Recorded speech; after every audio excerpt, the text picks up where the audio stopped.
Lorsque tu travailles sur un projet versionné avec Git, tous les fichiers présents dans ton dossier de projet ne doivent pas nécessairement être suivis et enregistrés dans l'historique. Certains fichiers sont inutiles, voire dangereux à partager. C'est précisément pour résoudre ce problème que Git met à disposition un mécanisme simple et puissant, le fichier. Git ignore. Le fichier. Git ignore est un fichier texte placé à la racine de ton dépôt Git ou dans des sous-dossiers dans certains cas avancés. Son rôle est d'indiquer à Git quel fichier ou dossier il doit ignorer complètement, c'est-à-dire ne jamais suivre, ne jamais inclure dans un commit et ne jamais afficher comme modification non enregistrée. Comprendre pourquoi ce fichier est indispensable est aussi important que de savoir comment le créer. Voici les principales raisons qui justifient son utilisation. Les fichiers de configuration locale. Quand tu travailles sur ton ordinateur, certains outils génèrent des fichiers de configuration propres à ton environnement. Par exemple, l'éditeur de code Visual Studio Code crée un dossier caché nommé InSteam qui contient tes préférences personnelles, thèmes, extensions recommandées, raccourcis. Ces préférences n'ont aucune valeur pour un autre développeur qui travaillerait sur le même projet, et les inclure polluerait l'historique Git.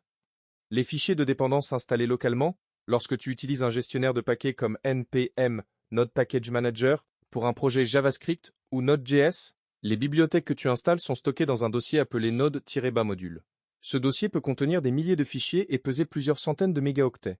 Il serait absurde de le versionner, car n'importe quel développeur peut le recréer instantanément en exécutant la commande npm install. Versionner node-bas, module ralentirait énormément.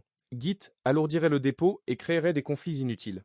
Les fichiers contenant des informations sensibles, il s'agit là d'un point de sécurité critique. Dans de nombreux projets, les développeurs créent des fichiers de configuration contenant des informations confidentielles, mots de passe de base de données, clés d'accès à des services externes, comme une interface de programmation d'applications tierces, jetons d'authentification secrète. Ces fichiers portent souvent le nom env pour environment, soit fichier d'environnement. Si tu commets accidentellement un tel fichier dans Git et que tu pousses ton code sur une plateforme publique comme GitHub, ces informations deviennent accessibles à n'importe qui dans le monde.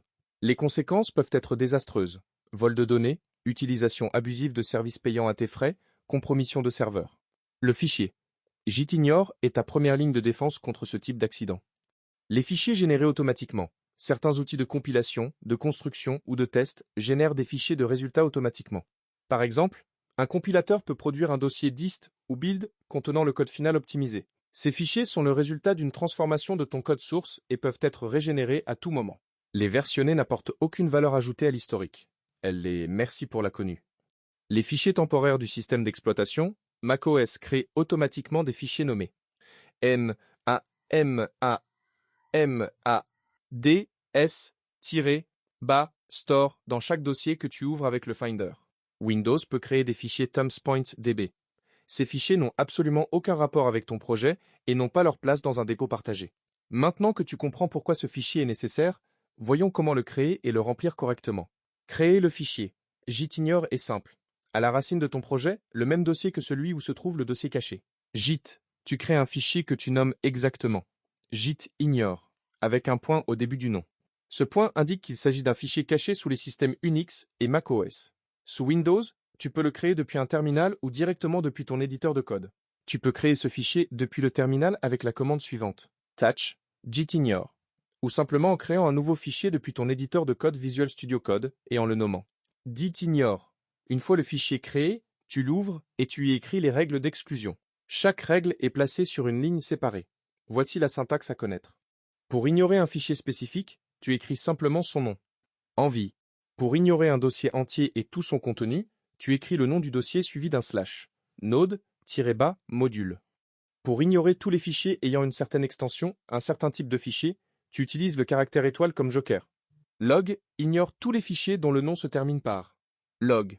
Pour ignorer tous les fichiers d'un certain type dans n'importe quel sous-dossier du projet, barre oblique. Log.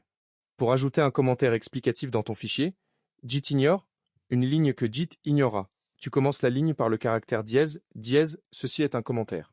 Pour exclure tous les fichiers d'un dossier sauf un fichier particulier, tu peux utiliser le point d'exclamation pour créer une exception. Par exemple, si tu ignores le dossier log, mais que tu veux quand même garder le fichier log important.log, tu peux écrire log, puis sur la ligne suivante, logs important.log. Voici un exemple concret de fichier. Gitignore typique pour un projet Node.js. Dièse dépendance installée. Node-bas module. Dièse, fichier d'environnement contenant les secrets. En V, en point production. fichier généré lors de la construction du projet. Dist, build, fichier de configuration de l'éditeur Visual Studio Code. Instime, fichier système macOS, ds-bastor. Fichier de log, journaux d'erreur, .log, 1 pmdebug.log. Dossier de couverture de test, coverage. Un point fondamental à comprendre, le fichier. Gitignore n'a d'effet que sur les fichiers qui ne sont pas encore suivis par Git. Si tu as déjà commis un fichier dans un commit précédent, l'ajouter au fichier. Gitignore ne le supprimera pas de l'historique Git. Git continuera à suivre ce fichier malgré tout. Pour cesser de suivre un fichier déjà versionné, tu devras utiliser une commande spécifique pour le retirer de l'index de suivi de Git, puis réaliser un nouveau commit. C'est pourquoi il est vivement recommandé de créer et remplir le fichier d'ignore dès le début d'un projet, avant même le premier commit. Il existe une bonne pratique largement répandue dans la communauté des développeurs. Utiliser des modèles, templates, de fichiers. Gitignore préconfiguré pour les technologies et langages courants. Le site gitignore.io, aussi accessible à l'adresse www.toptal.com/developers/gitignore, permet de générer automatiquement un fichier. Gitignore adapté à ton environnement, tu indiques les technologies que tu utilises, par exemple Node, Windows, macOS, Visual Studio Code, et le site te génère un fichier complet et à jour. De même, la plateforme GitHub propose des modèles prêts à l'emploi lorsque tu crées un nouveau dépôt. Tu peux sélectionner un modèle adapté à ton langage ou framework, et GitHub crée automatiquement le fichier. Gitignore dans ton dépôt. Le fichier Gitignore lui-même doit être commis dans Git. C'est un fichier de configuration du projet qui appartient à l'historique et qui doit être partagé avec tous les collaborateurs du projet. Ainsi, lorsqu'un autre développeur clone ton dépôt, il bénéficie immédiatement des mêmes règles d'exclusion. Pour résumer, les règles essentielles à retenir. Le fichier Gitignore se place à la racine du dépôt. Il contient une règle par ligne. Il permet d'exclure des fichiers et dossiers du suivi Git. Il doit être créé avant le premier commit pour être pleinement efficace. Il ne supprime pas de l'historique les fichiers déjà versionnés. Il est lui-même versionné et partagé avec l'équipe. On utilise souvent des modèles préexistants adaptés à la technologie du projet. En tant que développeur web en formation, tu seras confronté très rapidement à des projets Node.js avec un dossier Node-bas, module et des fichiers. Environ, prendre l'habitude de configurer ton fichier. Gitignore dès le démarrage d'un projet est un réflexe professionnel essentiel qui t'évitera des erreurs coûteuses, en particulier la publication accidentelle de données confidentielles.